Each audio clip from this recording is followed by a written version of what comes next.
Ryan. Hello, Rachel. How you doing? Oh, baby. I got a good helping of what I wanted to be fed in the show that we're watching and talking about. Oh, my lord, Rachel, we got Swearing. And most importantly, I'm going to hold on to it until I get to our yum yum moments. But I got an eyeful of something that I didn't know I wanted, but I'm glad that I got. But Rachel, I'm just so excited, as Big Kev used to say, R.I.P. Big Kev. But I'm so excited that I'm just ready to tear through the discussion. But please, slow me down, slow us both down, and bring us into reality. What's happening here? The reality is that we are here to talk about The Expanse. But from our unique perspective, which is yum yum. We are exploring The Expanse from the Yum Yum perspective, which has its roots, its origins in Star Trek Discovery, where it was uttered sexily and definitively by Commander 9D when asked, "Hey, you want to go kill that dude?" And she replied, "Yum yum." And the fact that dude was the primary antagonist is important because Michelle Yeoh, Oscar-winning actress in that scene, is also an antagonist in that show. And she was so overcome with the need for violence, she turned to a Starfleet officer who has had no skin in the game. She knows nothing of anything. She doesn't even know who this main antagonist of the season is. And she just breathily, sexily licks her lips, throws her hair back and says, "Yum yum," and I will never forget it, nor will you, Rachel. You won't let me. I won't, and we bring it up every episode for those people who are tuning in for the first ever time, or for those who have heard hundreds of episodes before, and just like the reminder of yum yum. But Rachel, you said we're watching The Expanse. We're exploring The Expanse. Yes, we are. So we've seen this before? No, yeah?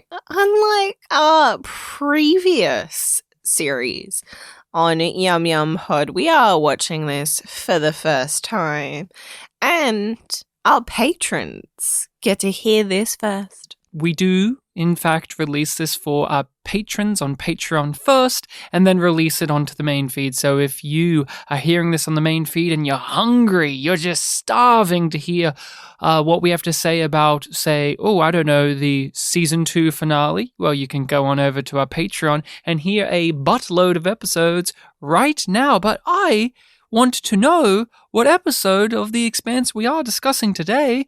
We are not at the season 2 finale, but we are at the penultimate, the second last episode. We are on episode 12. The 12th man. Oh, Rachel, you brought it back. You brought back the man references. Oh, baby, no. It is, in fact, The Monster and the Rocket. Episode 12 of Season 2 comes in at a staggering 8.5 out of 10, according to IMDb. And oh, my lord, Rachel, this is the plot synopsis. Now, Season 2 has been very brilliantly written when it comes to these because they're straightforward and to the point, and if they aren't hitting upon the entire plot, they're hitting upon one aspect of it, and this is a way to do it. A discovery pushes Naomi and Holden apart and sets the Rossi crew against each other. Not really. That happened last episode at the end. Yeah. I mean, that's not really this episode. The remaining Rossi crew that's actually on the ship do have disputes about how to handle the Blue Man situation, but... And Naomi and Amos disagree. Yeah, I guess so. There's family squabbles happening, but that's a misleading representation of it. What's happening? Why are we stopping? There's a patrol flying overhead. Do not break off. If we keep moving and they see us, they're gonna send us a high explosive welcome package, and then this hunt is gonna be over permanently. Right now, we need to look like part of the scenery. We bring the yum yum into every single episode. It's our rating system, it's our name, but it's also a marker of sexuality because in Discovery, that line is so charged that you can't help but just be aroused when it's said. And we like to check in on The Expanse and say what was arousing to us in this episode. After all, I can't wait to hear yours. after all, You've this teased it. this one is got. I mean, there's so many moving pieces of arousal, but There's this so much series, Christian. this series started out horny, so horny, and then it's been very, very sparse. So we have to pick at the little bits we get. But we open up this episode with a shirtless Erin Wright, and I didn't realize how buff Sean Doyle was. I had no realization of that until this moment. I never clocked it. I mean, he looks like a fine man in those suits that he wears, but we get him at the mirror. He's shirtless. He's shaving. Oh my. I was just, who knew? Who knew? Was that on your You bingo were licking card? your lips. I threw my hair back and I said, yum, yum. I did not have on my bingo card sexy shirtless Erin Wright, but I should have. Silly me. So that was my pick. Now, Rachel, do you have a regular selection? Do you have one that's not? Do you? Because Rachel likes to give us her automatic Amos pick, but we'll hear from that in a moment. What is your normie selection? What is your normie choice? Christian saying, "Get to the fucking point." Oh man, she's Like, a boss. Yes. And my Amos pick is him having to get injected twice. My Amos pick was when we had that great insert shot of him drooling and looking like comatose and unimpressed. Annoyed. He was annoyed. But there's nothing you can do about it. Suck shit, Amos. This episode has a very fun title that they did not name drop. I predicted at the end of the last one, how would they name drop this? And we kind of joked around with what they would do to say the monster and the rocket, but they didn't really say it. They just did it instead. They just gave us a monster and the rocket. But what are your thoughts on this one? What do you think of it? We've just watched it. I have no clue of your opinion on it. So what do you feel? It was pretty good. Holden's a fucking idiot and infuriating, and so is Naomi, but they're both kind of right and kind of wrong, and I'm invested. That's my thoughts. Wow. I just want to crack into what you just said, but to give my overview on it, to just give my opinion, I thought this was great. This is the most crowd-pleasing episode, I feel.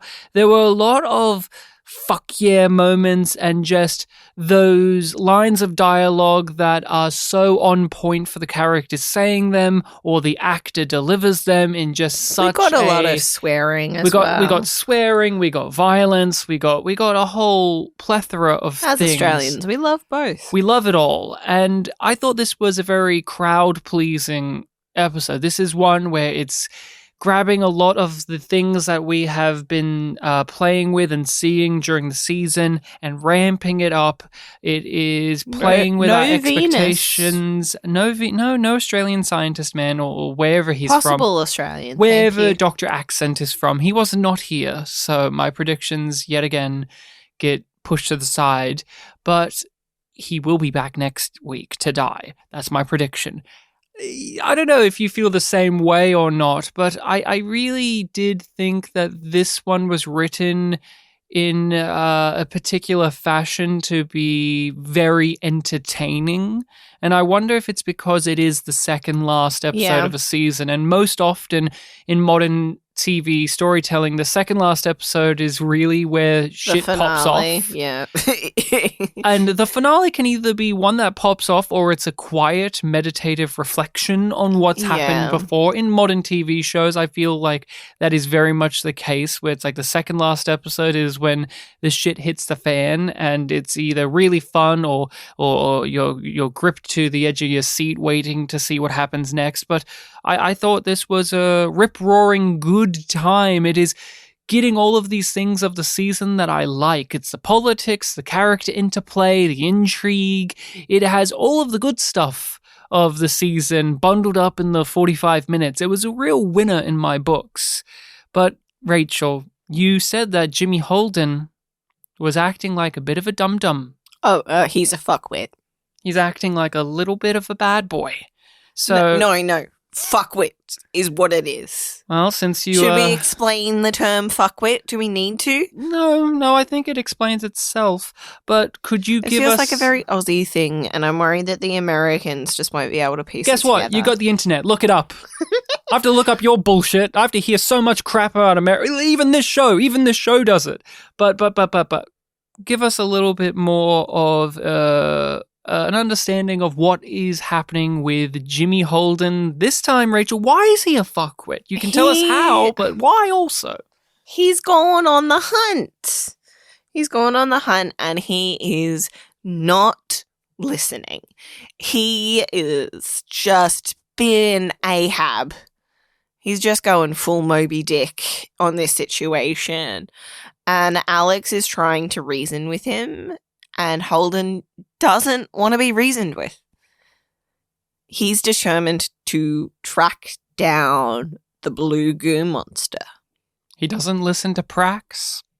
Jimmy Holden is throwing away any moral understanding of what could happen. If he keeps going down this road of violence, it could make things worse. Prax even mentions this, and he is dismissed as, what do you know? You're just a plant guy. Holden is so determined that he is dismissive of people's personhood and autonomy. He no longer values people. He is a leader that is determined on an outcome, and so everyone else around him must be their function. Yeah, if you're not working with me towards this goal, get fucked. You are the plant guy, so you shut the fuck up. I don't need to hear from you. And Alex... This isn't about plants. It's none of your business. I don't care about your ethical dilemma and your scientific hypothesis here. And Alex, you fly the ship the way I tell you to fly the ship. You shut the fuck up in the meantime about it. And it's so interesting to see Holden take this tact with how we knew him at the beginning as somebody who was not really wanting to step up into being the leader. He was rejecting of it all the time. He used to be in the military, and then he shit the bed on purpose because he did not like going through the chain of command. And now here he is at the top level of his chain of command, and he abuses it. He not only abuses it, but he just doesn't really think through a lot of the actions that he goes through. Too focused on the goal. He doesn't care about what gets trampled on in the process. But what is the goal? The goal is to kill the monster. And then what? Kill the next monster. Eradicate the blue goo. Yeah. He isn't somebody who, at the best of time, thinks about the big picture. He is very much a moment-to-moment type man, where there's one problem that's in front of him. He must solve it, fix it, save the day, and then there's a new one, and then there's a new one. He is not the person who will, at the best of times, try and do things to stop the bigger thing. Oh my god. I just realized his leadership style has a lot in common with Lockley from Babylon 5. The I'll fix the problem as I'm flying out the window approach. But she at least is more She's aware. more competent. And aware. Yeah, but like of that her- attitude of next problem. Yeah. I can't deal with all the problems. I got to deal with the next problem. And Holden does try and solve things so that there isn't a problem the next time. But when he is so emotionally riled up as he is in this particular story, and we've seen this happen in other ones as well. Scared. He is terrified of the potential of the proto-molecule. And he has every right to be. And all of them are scared of what this thing can do. But he's choosing to respond to it with violence. Whereas the other people around are staying more level-headed than he is managing to do. And it is interesting because that's almost a reverse of where he started, where he was the voice of reason, and now he's the one that's having to be reasoned with. But this isn't... You say that, but let's not forget that he was the guy that sent out the message about the Cant being destroyed, and it destabilized the sector.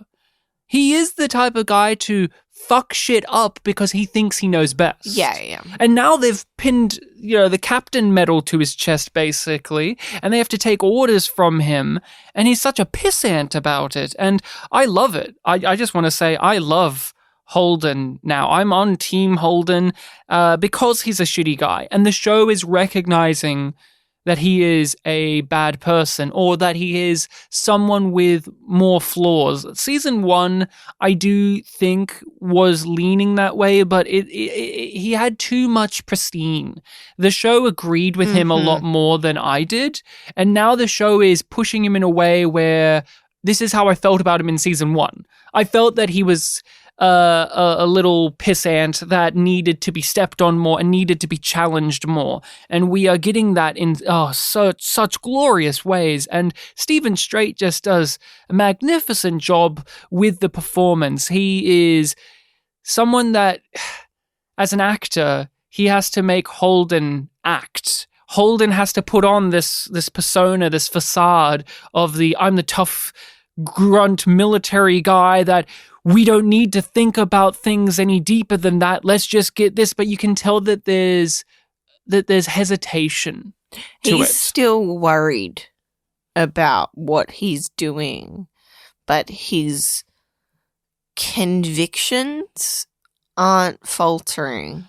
And Alex points this out, and this is ironic because Alex has been carrying guilt this season for the death of those people and that he didn't do enough, that he isn't ready enough. But he turns to Holden and says, look, I get it. You at the heart, the belly of the beast. You saw the horrors that I could never imagine, but you have to step back and get a little bit of perspective here. You have to recognize what we are in currently, and that what you are doing is going to lead us astray, and that we need to think about something. Surviving to fight another day. And what is being achieved here? Your ego being boosted? That you were right and Naomi was wrong? Is that what's going on here? Because she's off saving those people, and we're here shooting a monster that is running away.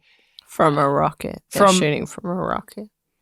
And the ironic thing is if they were there, if they were back in Ganymede Station, they could have saved those other people probably.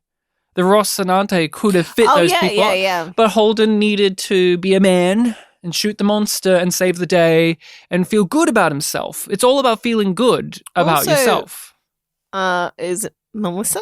Yeah, Melissa. Melissa was right to question whether the Rossi would return, because Naomi was just like, we can get everybody on board and then the Rossi will give us air.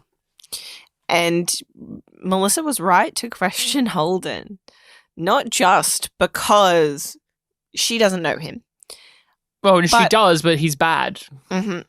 But like she doesn't know that he would like her. She doesn't know Holden the way that Naomi knows him. she only knows him as a fool that gets people killed, and he thinks only for himself. Yeah. That's what she's seen. That's and what she's he got experienced. my husband killed.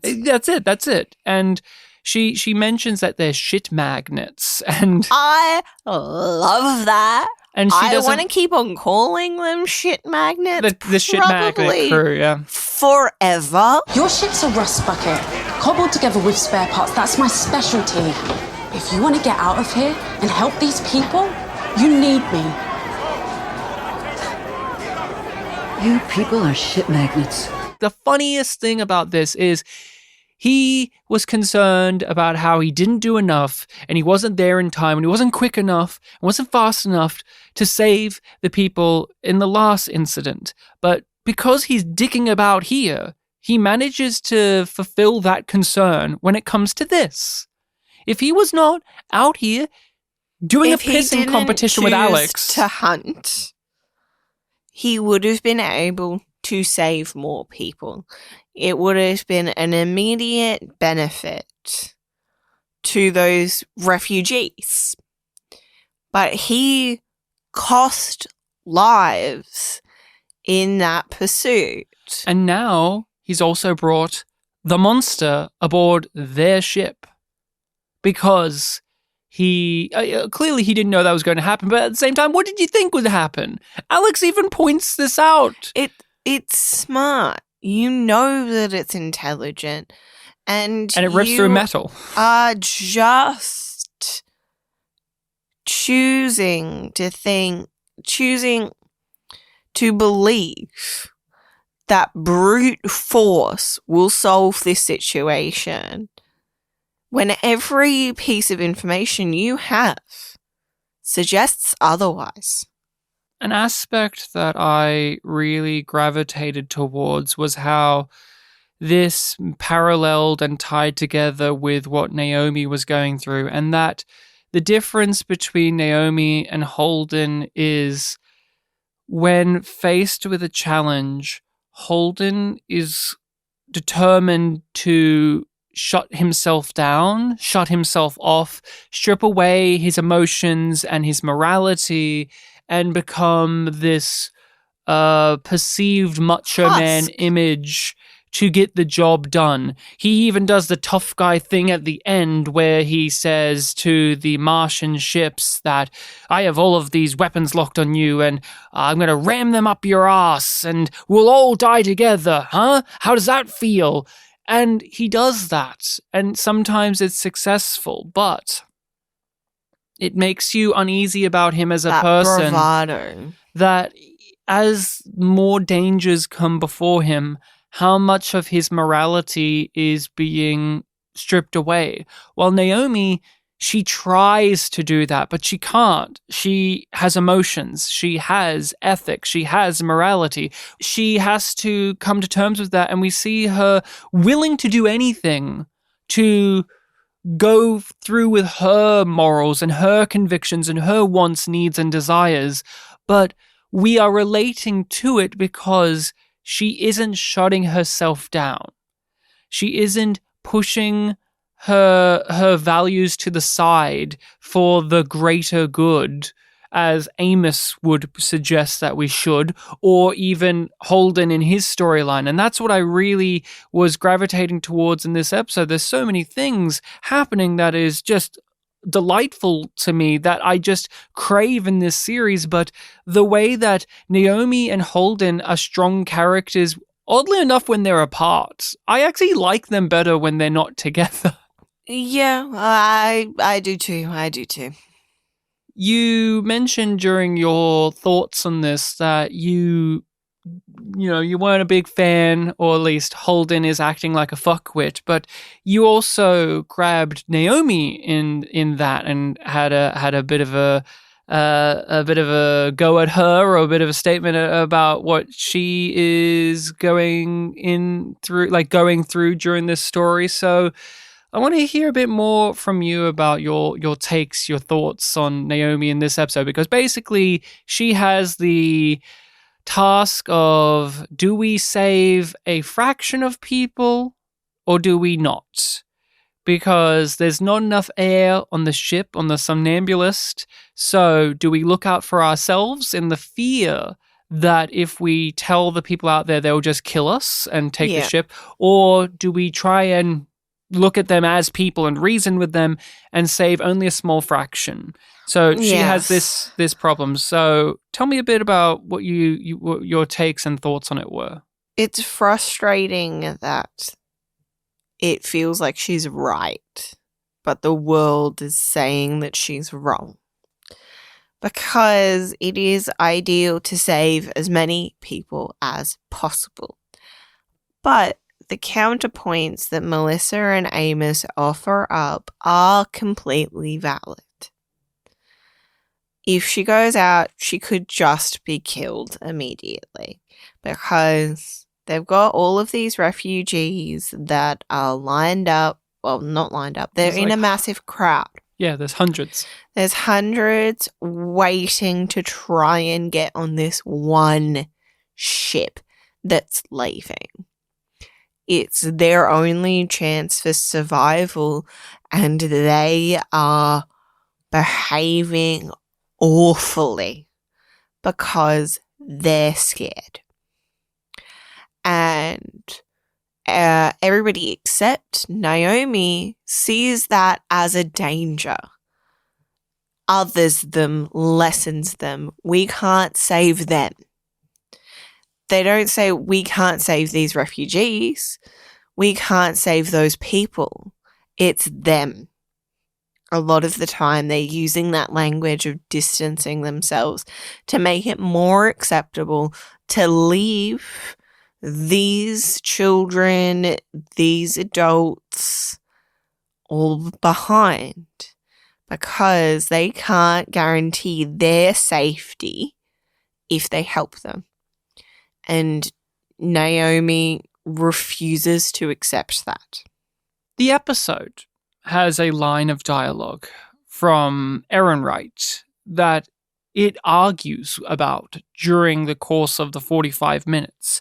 And just self-contained, this episode alone really grapples with it, really pulls it in all the directions of if you give a monkey a stick, they'll beat another monkey to death with it. That it's an eye for an eye, a tooth for a tooth. We look out for ourselves. When the chips are down, we turn into animals and so on. And Naomi's story looks like that, feels like that, tastes like that. People like Amos and people like Melissa believe that too, and Naomi does not. But what I really liked were there were so many moments before the big sacrifice at the end, the big heroic savior moment for Naomi, and that and the sacrifice of that Belter guy that showed us that there is more than that we do have the capacity to be good, that we can sacrifice, that there was a mother who was willing to work to save her daughter, and even if she wasn't saved, as long as her daughter was, and there was a few other people in the crowd that we saw who had wanted that capacity to work their passage, and had the capacity in their hearts to save others, let alone just themselves. They weren't just a faceless mob horde that were just going to rip everything apart like Amos and Melissa were telling us they were. One guy who was like, "I'll torture her." Yes, but we did have bad people. Like that's why it's a nuance. It wasn't one or the other. It was a spectrum of morality that was shown. And again, really want to hit this nail on the head. Her story made it ever so clear that they were people. They weren't just this mass. They weren't just this analogous blob of hatred and fear. That there were faces, there were children, there were men, women of all different ages and varieties, and that they were belters. That they are used to suffering. Separated really drove that home for me because they just lit the visuals tell a story, and I like after being brutalized by Discovery for so long, I still find that refreshing. Discovery really has poisoned the well when it comes to our ability to look at modern science fiction television and having even small aspects of it actually be meaningful. And yet The Expanse keeps doing that, and it keeps succeeding in it. I was really emotionally compelled by the story. I agreed with Naomi, but I also agreed with Amos and Melissa. I could see both sides of the argument, and I didn't feel like they were stacked in a way where, oh, Naomi's clearly right, and why would you think about Melissa and Amos's point of view?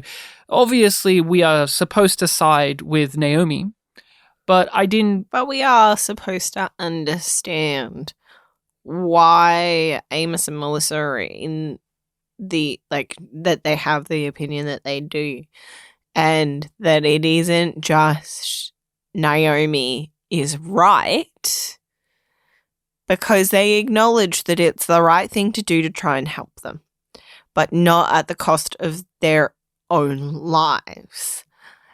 But Naomi maintains that she can do both. I trusted you to repair my ship. Don't ask me to trust James Holden. Are you telling me we have to leave all those people behind? You want to walk down that line, look at every face, and decide who gets to live? You think they're going to let you do that? We're not fucking leaving those people here. How does it feel to get speeches about Belter life and values that isn't directly shoved down our throats from a terrorist group? It's refreshing. It really is. And it's also reassuring in a way that the OPA has its power because and harnesses the beliefs of the general population. That's how a lot of those organizations and groups work. They come from a certain cultural psyche and they grab it and they ride it and then they twist it and turn it into something else. And that is how the appeal of them works. We hear the rhetoric of the OPA and you can say it's similar to what this guy is saying, but the meaning behind the two speeches are completely different. If Anderson Dawes was saying this, it would be because he has an agenda. He has something to gain. But this guy says it and it's true. Like he believes it, he means it, and they all accept their fates because they accept who they are and what they are in this universe and world. And that's upsetting. It truly is, but it is true nonetheless in the confines of this series. I've been uneasy and unhappy with Naomi during this season, but this was honestly my favorite Naomi story and episode in the show. So that's why I raised a bit of an eyebrow with some of your comments about her at the beginning of this conversation, because this is what I want more of. She was like a badass engineer. She was ordering people about. She knows what she's doing. She's comfortable in her environment. Yet the episode puts in front of her a conflict that does not have an easy answer and an easy outcome. Because even then, she only saved a fraction of the people, and they did not have a plan of escaping. They just had dumb luck, which is something that gets mentioned. Of it is just, like how much of the success of Holden is down to his intelligence and his wit and his will. I don't know, I'll take it. It's just dumb luck, honestly. And so I liked it. And Naomi and Melissa both grow fondness and respect for one another. Melissa says that you did good today. You guys did a good job. When the last time we saw her, she was screaming at them and telling them to leave her ship and never come back because they ruined everything. And so I think it's a great turning point for Naomi. I mean, we're nearing the end of the season, so I just want to know, are you on board for Naomi as a character, or are you still not thrilled by her? Because I know you have also been wishy-washy on how she's been handled during the season. I still have my reservations, but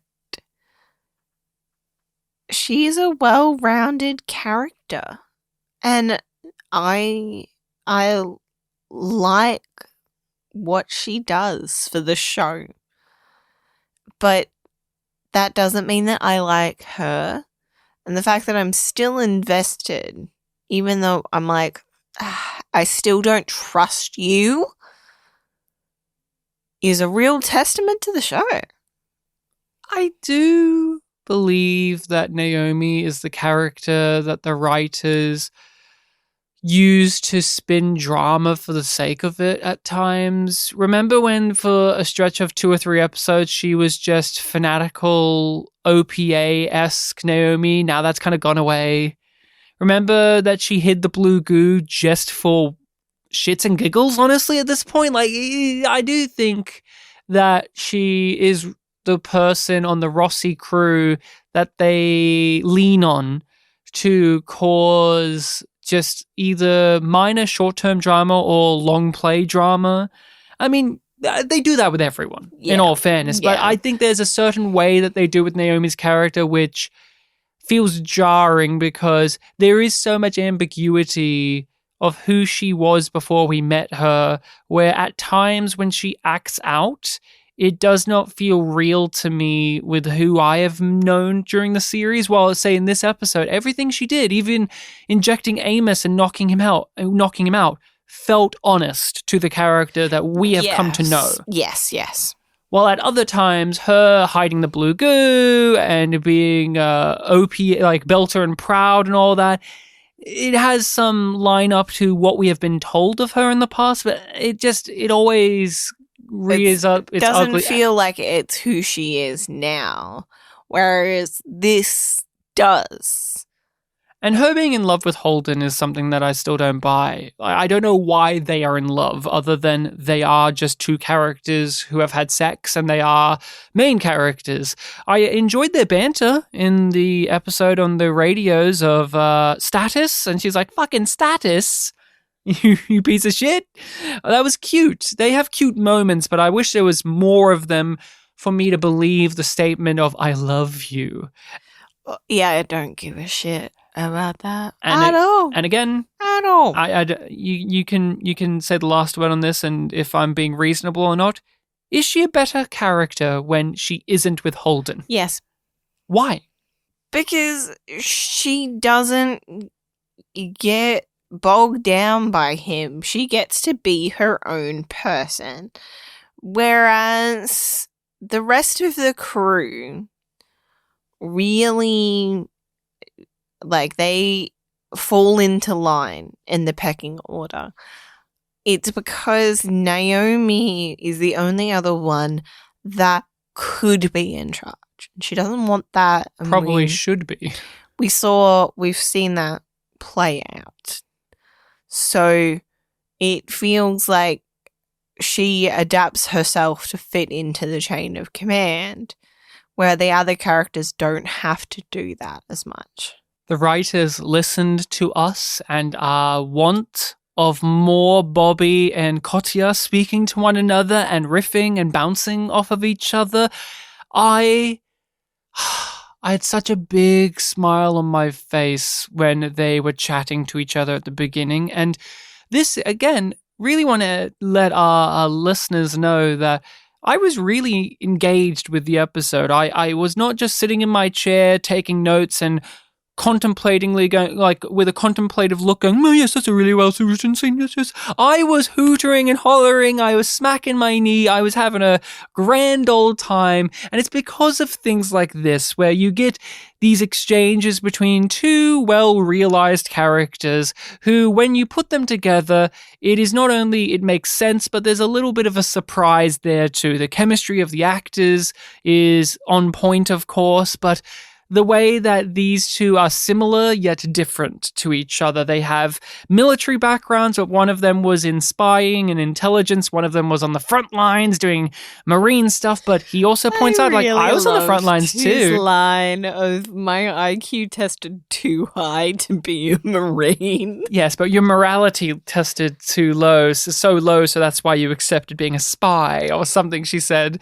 And yeah, they just have these catty one-liners to each other. I wrote in my notes, dick measuring competition. Yes! Yes! That's it. Kotia says that he was in the intelligence and that although that may sound like he had a desk job and he was far behind the lines, he was actually up there. He was getting in the dirt, and he's responsible, he feels, for the death of Christian's son, and that's why he is aligned with her. Bobby tries to throw this, yes, you being a filthy spy is an easy gateway into politics. That's why you're with the old lady. And he pushes against that. And you could tell with the actor that when she's saying that there's this hesitation and regret in his eyes, because that's not what he wants, you know? At least it doesn't come across to me with what we've gotten of his character that he's at all interested in being a political pawn. He does want to be the soldier man, the spy, the guy running around doing the noble things. Well, we knew from the beginning that he doesn't really view Christian's world as that a lot of the time. No, but he does view her as the good guy. How much does he view her as the good guy compared to how much does he feel responsible for the biggest tragedy of her life? Because he doesn't agree with her a lot of the time with what she does. No, but he acknowledges that she's fighting for Earth, and that makes her a good ally or a good person to be in support of. What did you feel about the team up of Bobby and Kotia as characters, but also them as the muscle and protection for Christian? It's fucking great. What are you talking about? There's no question there. Done, dusted. Next point, Ryan. Did you have a favorite moment or exchange? The IQ line, I think, was my favorite. Oh, I liked when she made fun of his little gun. his little pistol, and he has this whole diatribe about why it's useful and why it's great, and she just looks at him. She doesn't even need to give a pithy one-liner. She just gives him this look of like, okay, whatever helps you cope. These two actors are so fucking good, and I say this with the greatest of praise. The guy who plays Kotia, he has such an interesting face to look at. Somebody clearly gave him a good punch in the nose. That guy's nose is like bent to the side. He has the scar on his face. He's just got such a unique look. And so every time he is here and he's giving these expressions or these little lilting lines, because that's the thing too, his vocal delivery is very soft. For this tough guy, this guy that you know is a badass that will kill you in a million different ways, the actor just has such a demure presence, yet also one that you can tell is capable of extreme force when necessary. But we haven't really seen it. We haven't really seen him be a badass. We've just been told about that, and yet you believe it. We have often said that we would rather be shown than just told, but how come when it comes to Kotia, for instance, we can just be told that he is this legendary intel badass guy, and we very, very rarely see it on the screen, and yet we can buy it without much of a fuss? What is it about him in particular where that isn't an issue? I think a part of it is it comes through in the performance and the subtleties of it. So you believe in his competence without seeing it in those ways, because we see it in other ways. Like, he finds out the information, he deals with Christian in this way. So we don't need to question his ability to win a fight because we've seen him win without having to use violence. Filing reports and hiding behind a desk, huh? Forward observer, spent plenty of time in the dirt. My IQ tested too high to be a Marine. And your morals tested low enough to be a spy. It's good training for politics. No wonder you ended up in her world. I should have got her son killed.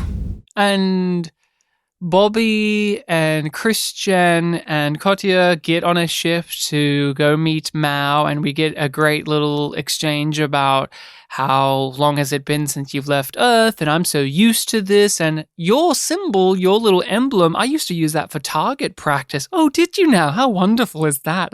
Are you any good with a gun? I hear that you're not the greatest, considering your recent escapades, and just the banter between all three of these characters. They're just, I don't know what it is about those three, but there's just a certain flair to how they're all performed and how they're all written. And I never thought I'd really say this about Bobby after a certain point, because they really just spun their wheels with her as a character. But now that we've positioned her in an area that we wouldn't expect her to be in, the political realm. She was the grunt. She was the military lady. She was the one who was giving arm wrestling competitions to robots and anyone who would be willing to go against her. And now she has to stand next to Christian, who's looking gorgeous in this episode, by the way. Spectacular. One of her best outfits, just her look in general. She looked great, as is expected, but just wonderful stuff. To see Bobby have to taste food before Christian has any, or maybe she's just really hungry herself. There was that moment where they get on Mao's ship and Christian's going through all of the pleasantries, and she even says as much, like, these are just pleasantries. I don't want to waste all of this before the boss gets here. And here, have some cucumber, or whatever it was. And Bobby just rushes over like a child and just starts scoffing down. I think it's because it's just such a rare thing for her to have fresh food as well. I took it as that, and I also was taking it as, oh, she's going to test it before Christian eats it, because Christian is the important person, and these two are the guards, the muscle, the aides. Christian, before she actually leaves Earth, because she does leave, by the way, got my prediction with that. She leaves and gets into a trap in a different way than I was expecting. But before she leaves, she has a nice little conversation with our good friend, Aaron Wright, and says, hey, these trials, these hearings, yeah, they're going to fuck you over, but you've been a good boy. You've helped us out. And with Bobby, you are going to be secure even more so, because we are working towards a great goal, and Mars is the real threat here. And perhaps we can massage it and maneuver it in a way where you get a little less of the fallout. And Aaron Wright gives her this look of, yeah. I'm not going to risk that. And she even tells him about the Mao conversation, that Mao contacted her and that she's going to go off and meet him, and he suggests that he should go. Hey, let me go. I'll do it. Oh, you can't do that because of all of this? Yeah, well, make sure you can wheel and deal it in this way. And here's a question I've got to ask you with that moment there, and with what we know for the rest of the episode. How in the know do you think Aaron Wright was about Mao? About where he was? Yeah, about like, did Aaron Wright know before Christian told him? Did Aaron Wright contact Mao, or is he just in the dark about this and he's finding out now, and he's striking while the iron is hot? Well, what do you think about? I think he had a good idea of how things were going to play out, but he wasn't certain. Because I think if he knew and he was confident, he wouldn't have had that conversation with his kid. And he was writing a letter, a suicide note, He was basically. prepared for it to not work. But he was like, this is the best play that I've got, so I'm going to go with it. But I'm still going to have my contingency plan lined up, of course. So I don't think he knew where Mao was until Christian went there. Yeah, that was the moment, right? Because That was the bit of intel he was waiting on. I don't even think he had any idea of his fate and what he could do. I look at it as he accepted that he was fucked. And then when Christian mentioned all of this stuff with Mao, he eventually figured out that there's something he can do for himself, that he can save himself. And he has to do some heinous shit to do it. But honestly, I think that Mao turned up out of the blue because of Christian screwing over his family rather than Ehrenreich pulling any Machiavellian strings like I thought initially. And so Christian, she flies off and she leaves Ehrenreich to atone for his sins. And of course, we will find out how he goes about that.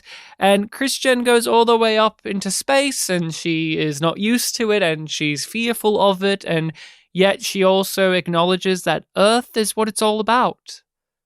Earth is what it's all about. Mao is capable and he's a cruel businessman, but he would not be willing to sacrifice Earth because that's where all of the memories are. That's where everything is for him. So she can come into this conversation with that in her pocket, the ace in her sleeve, because he is the businessman. I've got the ultimatum. This isn't a conversation.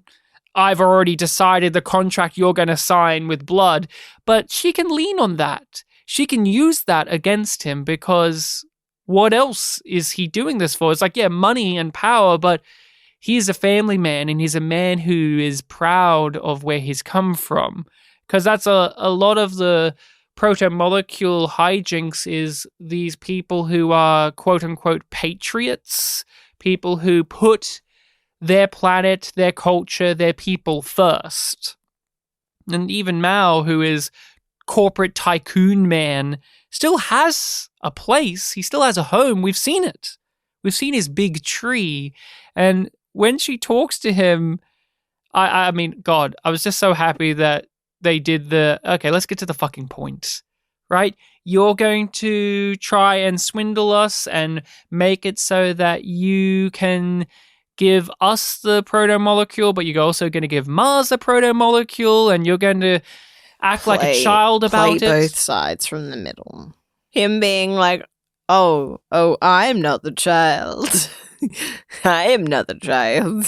Earth and Mars are. He's right, isn't he?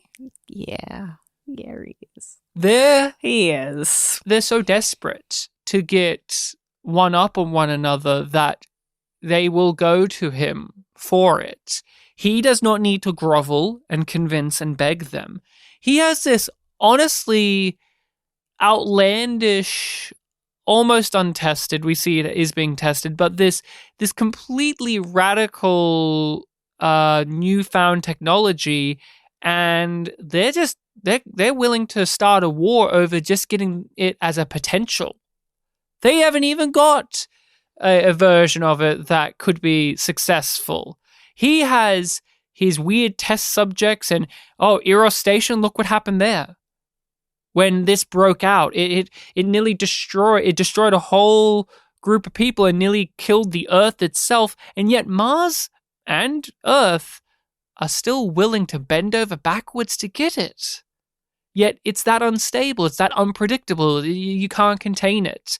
But they're still willing to get it because they are children. And you'll remain in the middle, benefiting from both, somehow loyal to both. It's that simple. A lovely thought. But when parents fight, the child has a crisis of loyalty. You've got that backwards, madame. Earth and Mars are the children here, screaming for their trinkets, blind to a miracle. Ehrenreich is one of my favorite characters, and he's been one of yours, right? He's been up there? Yeah. He rises and falls in the ranks. Because he's a weasel? Yeah. We get an inner life. We get to see him at home. We get to find out that he has a family, that he has a kid, that he actually has concerns, and that he has the ability for internalization and reflection. Personally fighting for.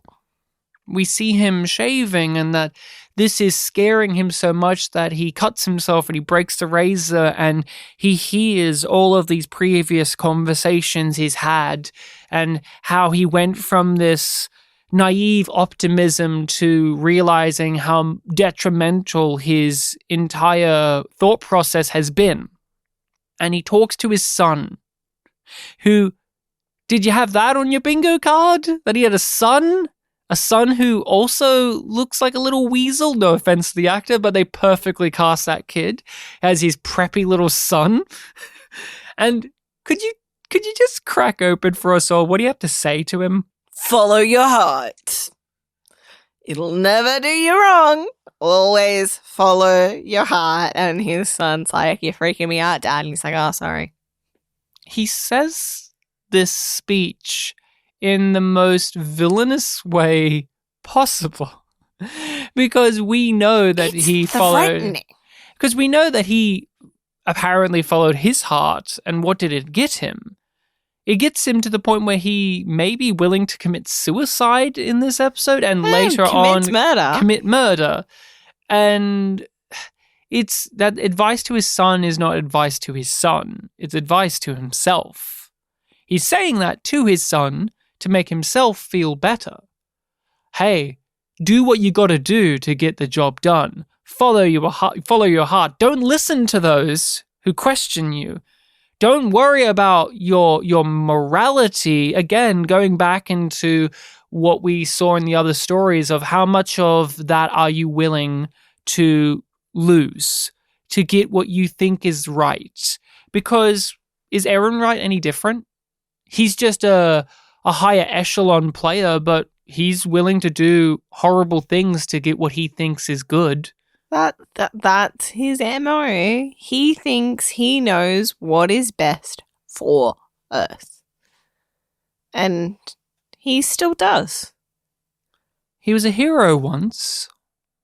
He was a hero at one time. He has a medal. People did respect him.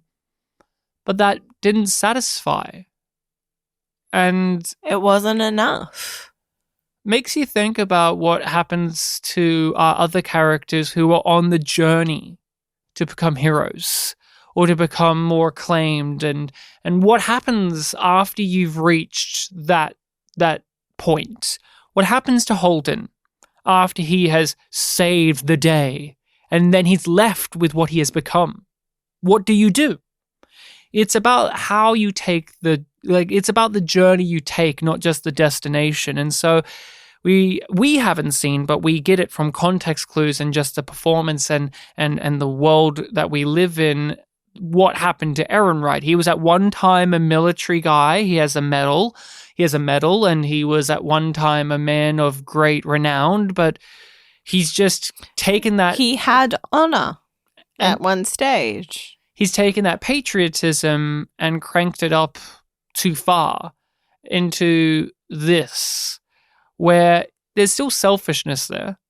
He still does this because it will benefit him, but we know this because of what happens in the episode. Instead of being the bigger man, the more honorable man, and atoning, like Christian says, taking accountability for your actions, he was going to take his own life and escape, run away, because of the shame of it all.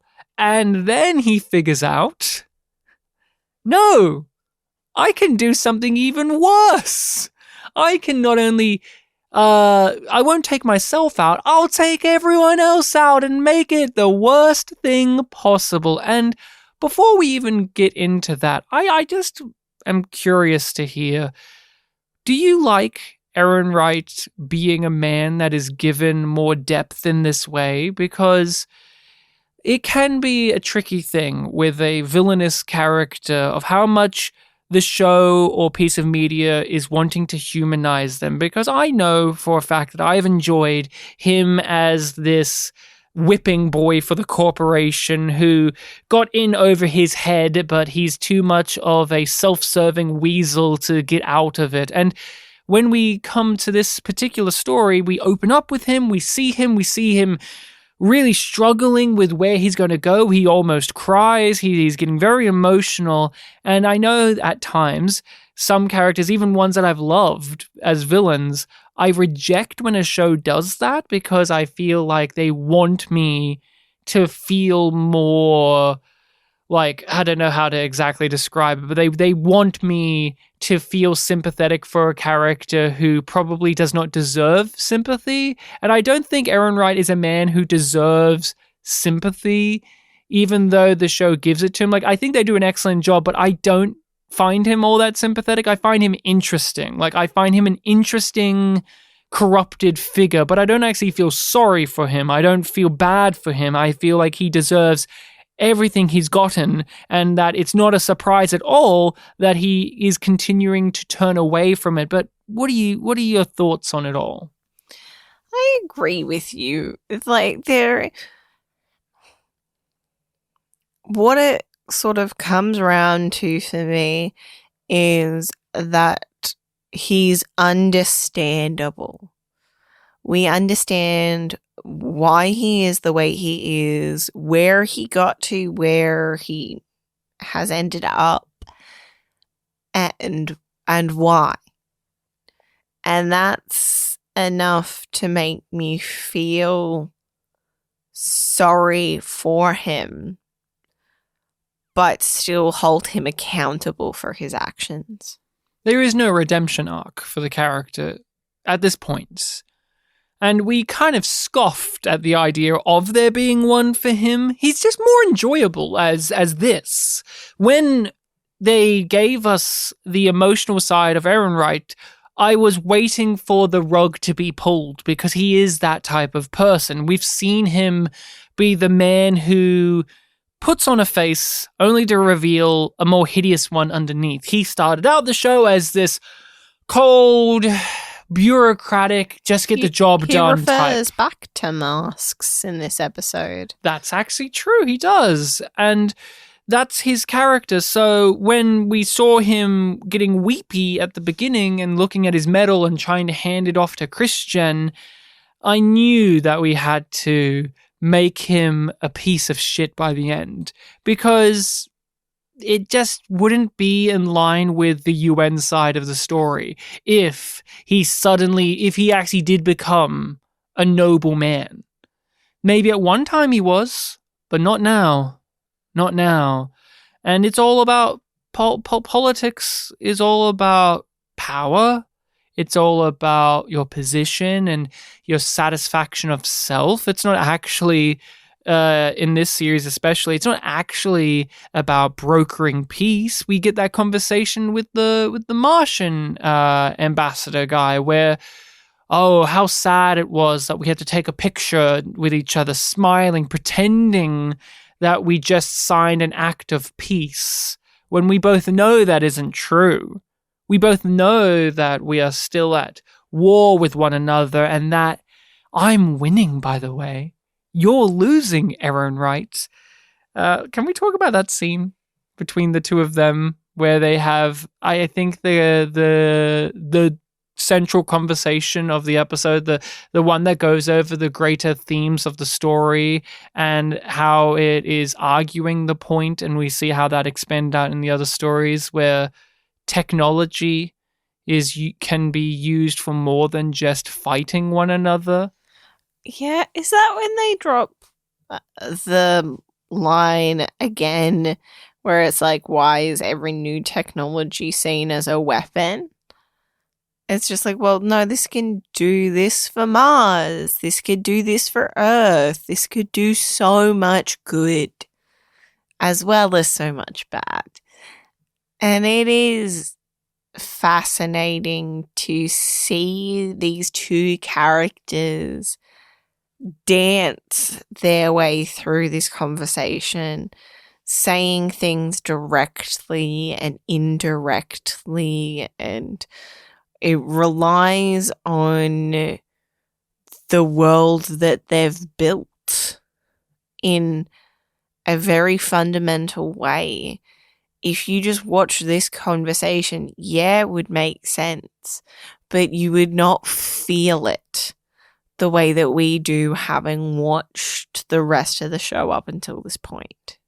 They both say statements that we would find to be true, but the way that we have come to know these characters or their psyches or what they stand for is not true to them.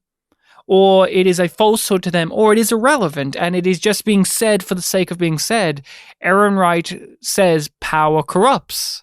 Even old man's dreams can be corrupted, because the Martian ambassador is lamenting the fact that the younger generations don't hold on to those dreams, those values about terraforming Mars, that they want to free Mars and be better, when we know that's incorrect, because that's Bobby's dream. Bobby's dream is for them to terraform Mars. Bobby's actually annoyed and angered and frustrated that it's the older generation that has stopped them from doing that, because we must be alert, we must be ready, we must be at full thrust ahead at our abilities to fight back. And the Martian ambassador, he's no different. He's saying like, oh, it's this younger generation, but he's the one against his own government, same with Aaron Wright, secretly making a deal with a corporation, with a tycoon, with this madman to get a new advantage over the enemy, who's not your enemy, but they are. And he says why can't we use it for more than just weapons? Why can't we just use it for terraforming and other things? Because we've seen in the Bobby storyline that there is no interest in that. They've used the proto-molecule blue goo mans for what purpose at the moment? Military. Exactly. They were sold it through military might. No other means, only that. And I love their conversation because a lot of it is on the surface understandable. Like, yeah, technology shouldn't just be used for advancements of how to beat the shit out of one another, but for benefit of all of us. But that's not how it works all the time in history and in society, and it's not how it's working here. And the audacity, the absolute audacity of Aaron Wright looking at him and saying, well, power corrupts. Be careful. Power corrupts. Coming from him. Coming from this fucking guy. Not only because of what he proceeds to do, but what he's already done. The Martian ambassador knows this too. We know him. We know him better than this. We know not to believe what he is saying. But to also acknowledge that that is the truth, that the power has corrupted him. But that's not why he's saying that. The young people on Mars don't give a shit. They grew up under domes. They don't embrace old men's dreams of turning Mars into another Earth. The thing is, of course, that any power corrupts, even old men's dreams. There's no evolving past that. I believe that this episode says with some of the plots, like with Naomi's, that this cycle that we put ourselves through can be broken, can be challenged, but it often isn't because of people like Aaron Wright. He does not believe that there is any way to change things, that there is no hope. So I'll poison the Martian ambassador and I'll let him know that this poison that we used was banned at one point. It was struck off. Still banned. It was banned. And guess what though? I'm using it anyway. And nothing can stop that, because when the chips are down, when everything's stripped away, all of these rules, all of these things that we use to better ourselves or hold ourselves accountable mean nothing. You're dying right now because I can do that to you. And you'll do the same with a proto-molecule, if given it, and we'll do the same too. Mao argues that if we give them both the proto-molecule, nothing will happen because it's mutually assured destruction. That old chestnut. But that's not that's not a sustainable way of being. It's this cycle of, if we just keep going through it's a maddening thing of, can we ever be able to achieve peace? Yes. Probably not, because yeah. Monkey, give them a stick, they'll beat another one to death with it. And it's not even because of that, it's because people believe that. Humanity will always destroy itself because it has the ability to do so, is what the show is showing. But through particularly Naomi's plot, as he was saying, it highlights that it doesn't have to be this way.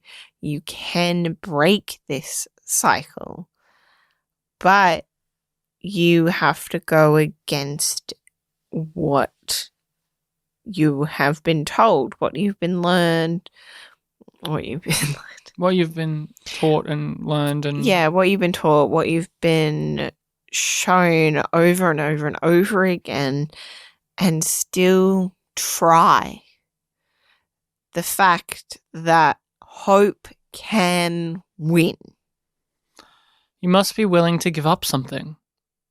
Holden was not willing to give up his pride for most of this episode, but then he did. And look what it gained. Look what it got us. It saved those people. It saved Naomi. Naomi was willing to sacrifice her own life. She was willing to do that. And in the end, she got to live, but even if she didn't, it wouldn't have mattered to her because those people got to live. Aaron Wright isn't willing to sacrifice himself. He needs to sacrifice himself. He needs to go through these hearings. He needs to do all of this, but he's too cowardly. Same with Christian, right? She's willing to leave Earth. She's willing to throw herself into a conversation with this evil man who will most likely kill her, but she's willing to make that step forward. But it's people like Aaron Wright that are not willing to do that, and so we never move forward ourselves. And so Aaron Wright fucks it all up. He poisons the Martian ambassador, he shoots down their ship that was going on its way to meet with Mao, and he makes an ultimatum with Mao. Hey, you come back to Earth, you give me the proton molecule, you give me everything I want and ask for, because I'm the only person that you can do it with now. I'm the only guy that you can rely on, and if you don't, I'm gonna fucking destroy you. And Christian, you're out there, by the way. You're a traitor to me. You taught me that Earth comes first, and yet here you are groveling. So, Mao, get rid of her.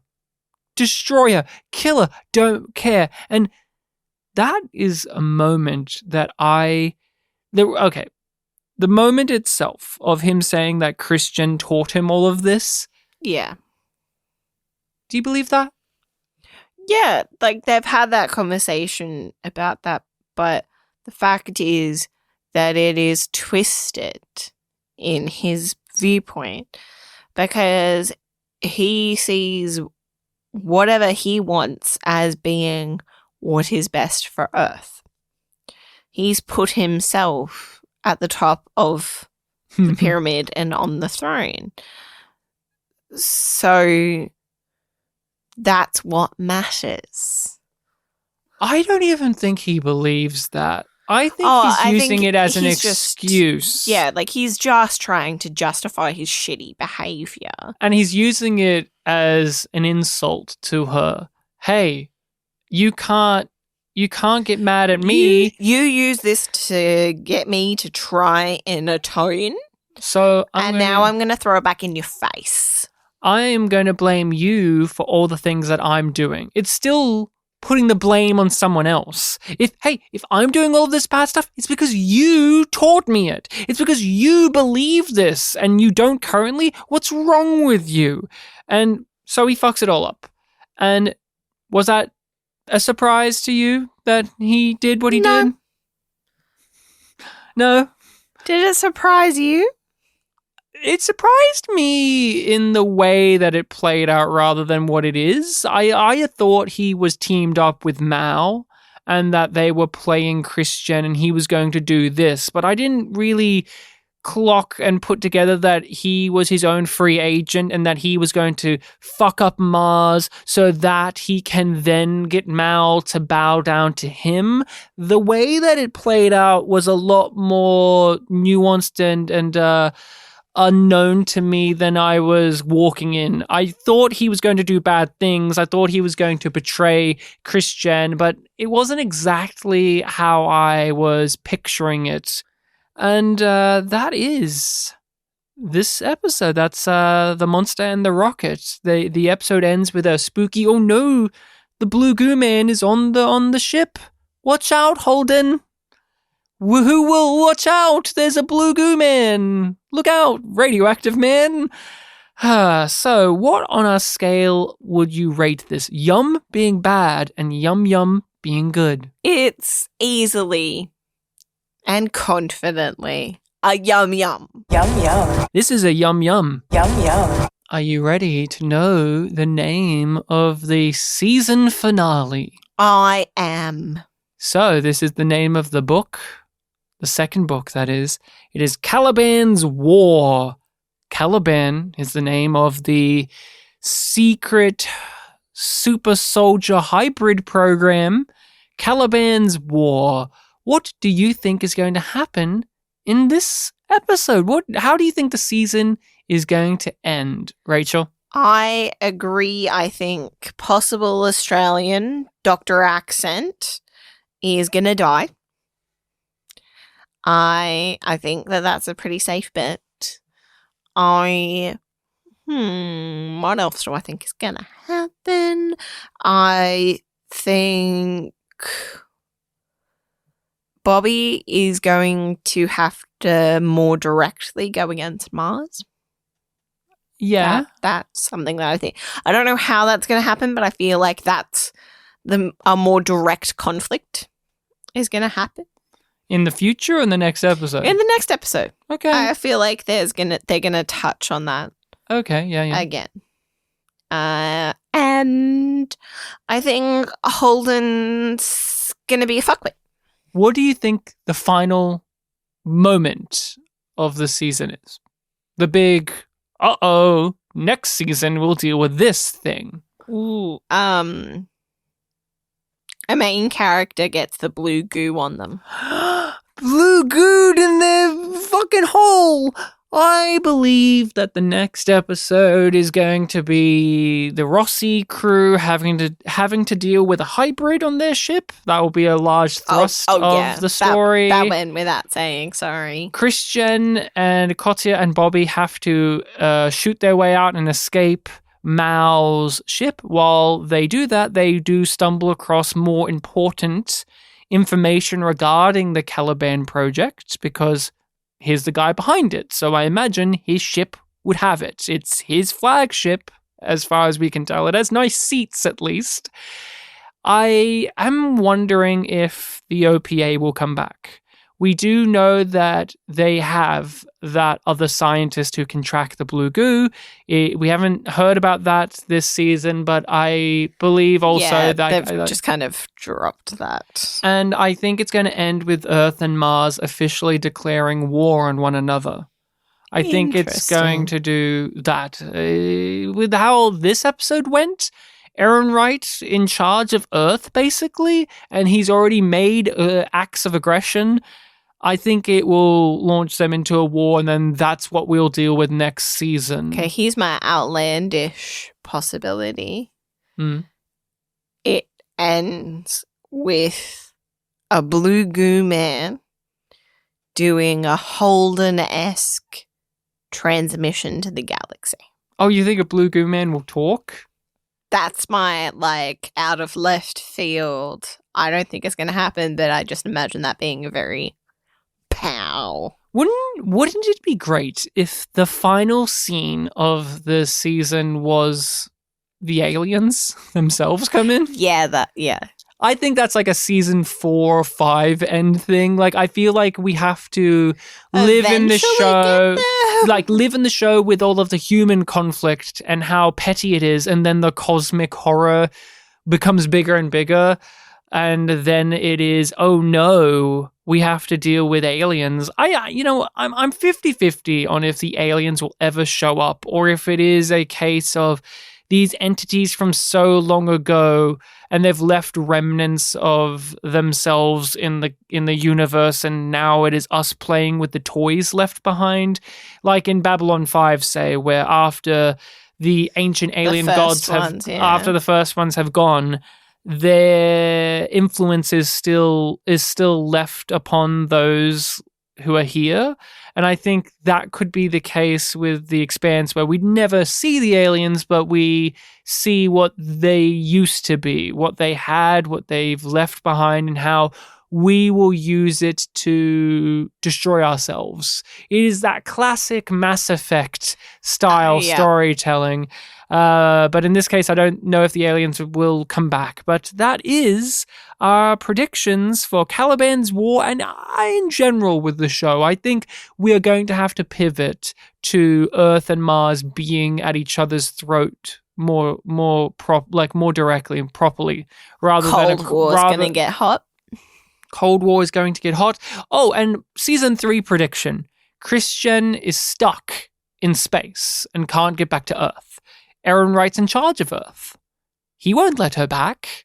You know what I mean? She's in space right now, and I want to see her interact with her other characters for a little longer. So maybe the first few episodes are her stuck in wherever she is in space.